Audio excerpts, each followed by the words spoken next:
Good evening once again. I'm Jana L here with the phenomenal jazz drummer, Mark Lomax. Mr. Lomax, how are you tonight, sir? I'm good, man. That's good. That's good. Now, he just did a phenomenal set. And Mark, I just want to ask you, how did you get started in jazz? Well, I wasn't prepared for that. I've been playing drums since I was 2, and I've been playing in church and everything since I was 6. And about when I was 10 or 12, one of the drummers at a church that I was playing at said, "Hey, you want to learn something?" And I said, "Yeah." And he showed me how to hold the drumstick properly. And I had just been doing my own thing. And I said, "Why do you do that?" And he started playing some jazz licks, and I was like, "Oh, that's bad." And from then on, I just had an interest in it because it allowed me to express myself more as an artist rather than playing gospel where your role is primarily to serve the function of supporting the soloist. So it's kind of more like artistic expression kind of thing that got me into it. Yes, sir. So you say you started off in church. After church, was there any more formal training that you had, or? Yeah, I have a bachelor's degree in music composition from Ohio State. I didn't learn jazz at school.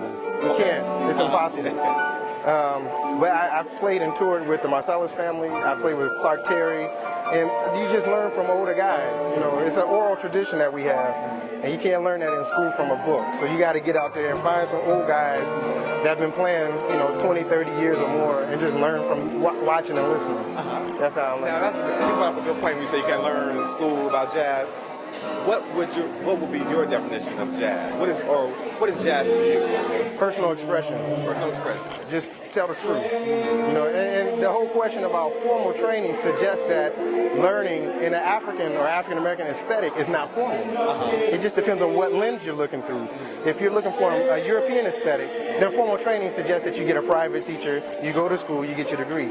But if you're looking at it from an African or African American perspective, then that means you just hang out with the guys who do it, and you learn. Just like, a long time ago, if your dad was a stone worker or a metal worker, you became a metal worker or a stone worker. Same thing. My mother's a musician, my uncles are musicians, so I became a musician. I received the formal training afterwards. Okay, yes, sir. So, with that, when starting off in church and the spiritual background, and it seems like you have a very spiritual side to you, how do you find your niche and stability in such a secular world and also in the world of jazz? You said jazz was secular. That's true. That's true. So for me, it's all one expression. God gave me a gift, and I express it several different ways. I write for symphony orchestras. I just got a commission to write a cello and piano piece. And I have 2 other commissions for solo voice and piano pieces. And that's classical music. Well, but I'm a drummer. So here I'm a drummer, and then when I go home, we just release a kids' music record. You know what I mean? So whatever God gives me to do, that's what I'm going to do. There's no separation. God definitely gave you a gift. Yeah, thank you. Thank you. So what would you want to be your last legacy when your book is written and it's all said and done? What would you want people to look back on the project and the Mark Lomax? And Mark tried to be true to the vision that God gave him. No matter what style, no matter what type of music, no matter what instrument or anything, that I always tried to tell the truth as I saw it. You heard it first. Mark Lomax. Appreciate it, my friend. Bless you, man. Thank you.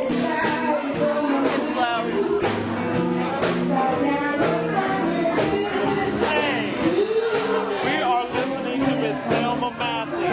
She is great. But I'm standing here with Jana L, who is the administrative director.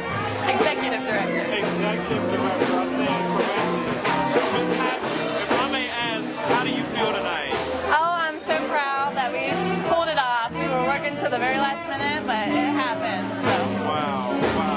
So if I may ask, how did this concept come about? The concept for Jazz for Leith? Well, we wanted to do a fundraiser. Jazz is a great, diverse music form, just like Ballet Tech Cincinnati. We're all about diversity. So jazz brings lots of people together who like lots of different music because of all the different instruments. Wow. So you get a little bit of this and a little bit of that. Now, what is the main focus, if you will, for Ballet Tech Cincinnati and the Cincinnati community? Well, our main focus is just getting dance out there and broadening the dance audience, using dance to impact people's lives. We present a whole season series down at the Aronoff, but it's not all very traditional like all the other dance venues in Cincinnati are. We have high professional talent, international dancers, but then we also have a group of community dancers that perform in the spring and the fall. And we have a program called Leaping for Literacy, where we use children's literature and turn it into a ballet, and brings a lot of families out, which is a audience group that is not often served in the dance community. So we're just in there trying to broaden. You're kind of making art tangible. Yes. For the community. Yes, art is definitely being made tangible for the community with Ballet Tech. What is one thing that you would love to tell the audience about Ballet Tech Cincinnati? Ballet Tech Cincinnati is all about diversity.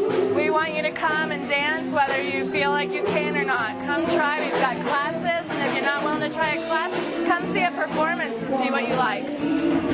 Awesome. All right, guys. Well, thank you very much, Patricia. Thank you. Good luck. Good luck. Good luck. Thanks. All right, guys. Now, if you haven't got your feel yet, you have to come out here. There's jazz, there's ballet, there's hip hop. Yeah. If you want to have your whole vision, you have four great places to throw a nice party. And right now, Ballet Tech Cincinnati. So, resident ballet, I'm your host, Ben, and Jana L for Jana L. You guys have a great night. This is where the scary part remains, folks. She's feeling me. I think we might go for a record here. We may be doing the theme the rest of the night. See, the biggest gift would be for me, and the card attached She's would looking for a say, friend. thank you for being a